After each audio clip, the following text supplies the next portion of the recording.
Bonjour, bienvenue dans le bulletin saisonnier d'Atmosud. Voici une évolution des concentrations en polluants à l'échelle de la région pour le premier trimestre 2022. Les conditions météorologiques hivernales sont propices à l'accumulation des particules fines issues des activités humaines. La diminution des températures engendre une augmentation de l'utilisation des chauffages, notamment ceux au bois, fortement émetteurs de particules fines. À noter, l'industrie et le trafic routier sont également responsables d'une grande part des concentrations en polluants. La qualité de l'air est majoritairement dégradée dans les centres urbains de la région, mais la pollution peut également toucher les campagnes. Du 24 au 26 janvier, nous pouvons voir un épisode de pollution aux particules fines qui a touché la vallée du Rhône et la moitié sud de la région. Le 24 janvier, nous distinguons une augmentation des concentrations en particules fines, principalement sur l'ouest de la région. Celles-ci sont majoritairement émises par les industries, notamment autour de l'étang de Berre, mais également par le trafic routier et les chauffages urbains et les chauffages au bois sur la métropole Aix-Marseille et sur les autres agglomérations de la région.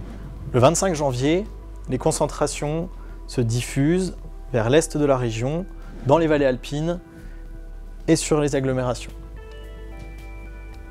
Le 26 janvier, les concentrations diminuent légèrement sur l'ouest de la région, mais augmentent sur le centre.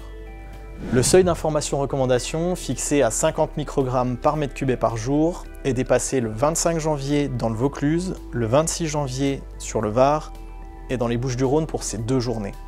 Avec l'arrivée du printemps et l'augmentation des températures, les niveaux de particules fines devraient diminuer. En revanche, l'ozone, polluant photochimique, augmentera avec l'ensoleillement. Et maintenant, passons au signalement des nuisances pour les 3 derniers mois. Depuis janvier, l'application Signalair est en ligne. Vous pouvez indiquer à tout moment une nuisance telle qu'une odeur, une fumée ou un bruit.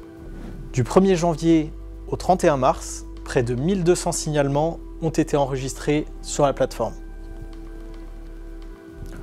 En janvier, l'incendie du site de stockage de déchets de Saint-Chamas, dans les Bouches-du-Rhône, a généré à lui seul plus de 500 signalements.